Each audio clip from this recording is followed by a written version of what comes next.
too. This is kind of one of those projects that it's really neat, but it's been in the garage for far too long and I'm kind of sick and tired of looking at it. I just want to get it up and working so that way I can beat on it and then finally enjoy it. It's not really something that I want to tie too much more time into. Like I said, I kind of want to get this out of the garage so I can pull in our Ford and start working on the backhoe and the front loader. So yeah, let's do this steering mod, and then hopefully that'll give us a lot more steering angle. Alright, this is what I've been having issues with my steering. That's as far as it would turn. And like you can see, let me zoom in for you.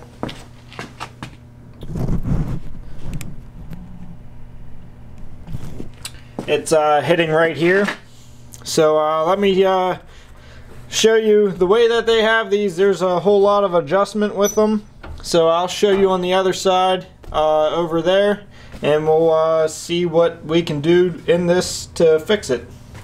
Alright, this is still the same side, but you can see there's 100 washers up here and 100 washers down here below.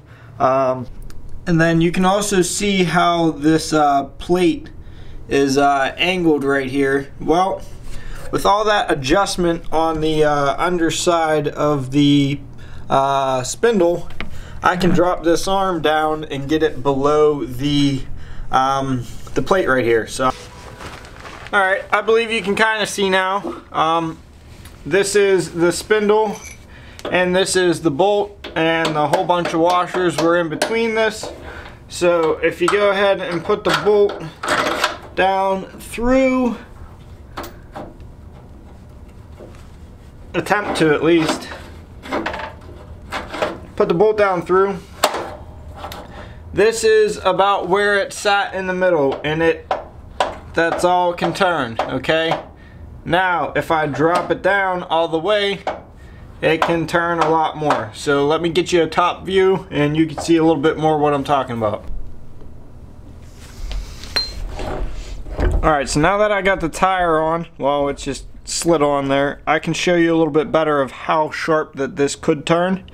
Okay, so right about there is as sharp as it could turn before. Now if I drop it all the way down, I can get that much more of steering angle, and that's going to help me a lot better turning around on the road, or if I start getting the back end to kick out, I can correct myself a lot easier. Now that saves me from redoing everything. It might just these little quick clips, pull that out and take the nut right off.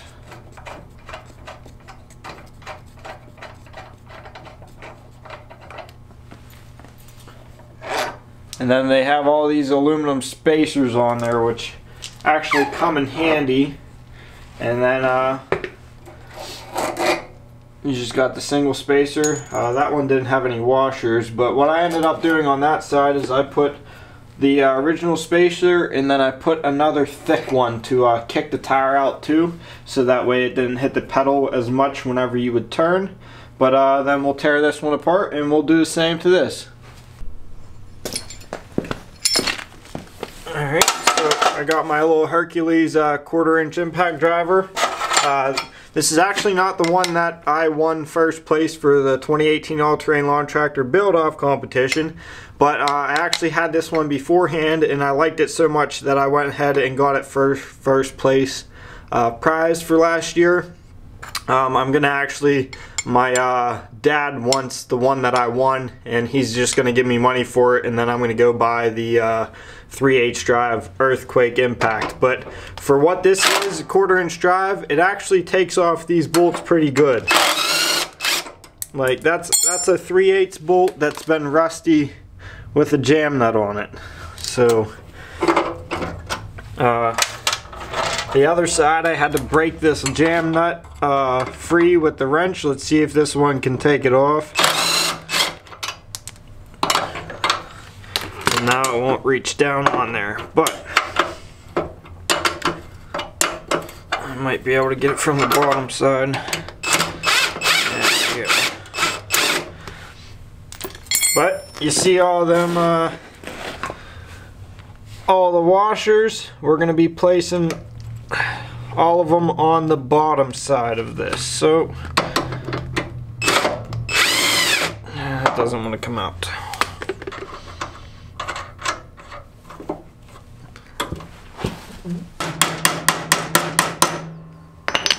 Here's all them washers. Gotta save all of them.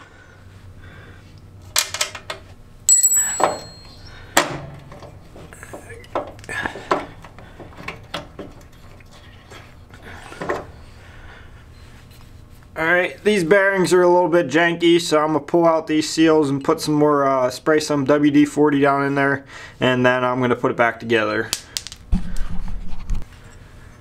If you're careful enough, you can just take a pick, stab it in there a little bit on the edge, and you can pop them seals out, and then you just get some lubricant, spray it in there, and then since these are a little bit crusty rusty, and just take the pair of pliers and work it back and forth a little bit.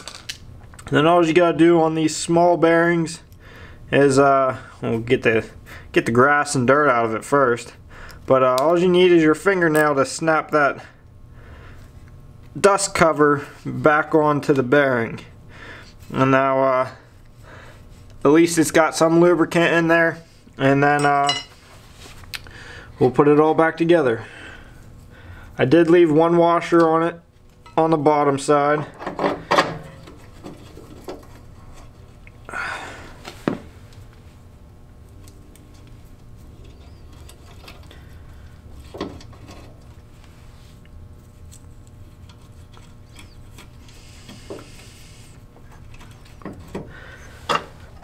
Now someone did take a lot of time and effort to build this thing.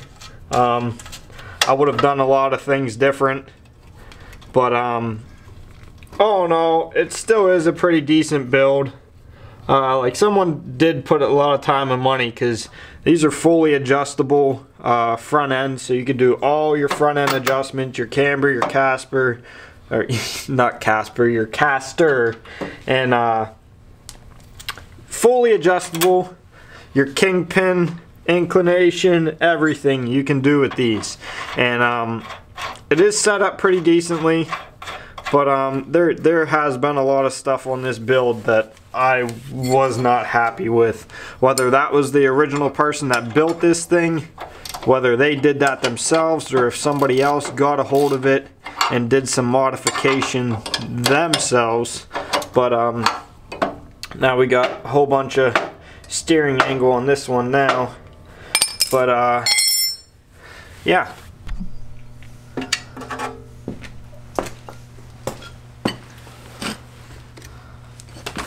All in all, with these washers, it does more than enough to do the job, but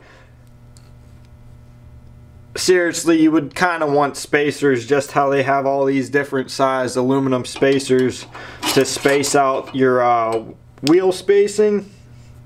But these washers do just fine. Later down the road, I may get some aluminum spacers machined up that are perfect size to fit in there, so there's no finagling with the washers if you got to make adjustments. But then again, then I'll have to make a couple different sizes of aluminum spacers to go in there. But now that the spindle has dropped down a good inch, your heim joint is a little bit maxed out and you still can't turn as sharp. So what I did, just like on the other side, is I put the bolt down through the heim joint, and then I took a 3/8 nut and threaded it all the way on.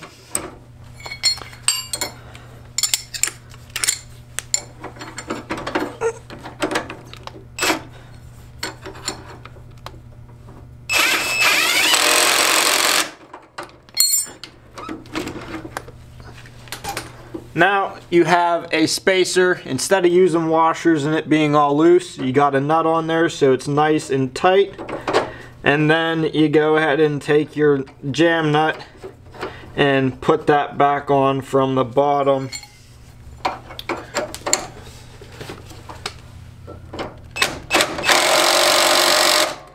tighten that up. And then I'm going to go ahead and throw the spacer on. And then before I put the tire back on, I'm going to pull the seals and put some actual bearing grease in these. I should just replace the bearings, but for now, that's what I'm going to do with these. Alright, now with just doing that simple adjustment, flipping some washers and putting some spacers in the tire rods and moving a hole, I get a lot more steering angle. My clutch pedal is not going to hit the tire as much, so I'm still going to have to put a stop on that pedal. But this saves me a lot of time in redoing the spindles and everything like that. I really didn't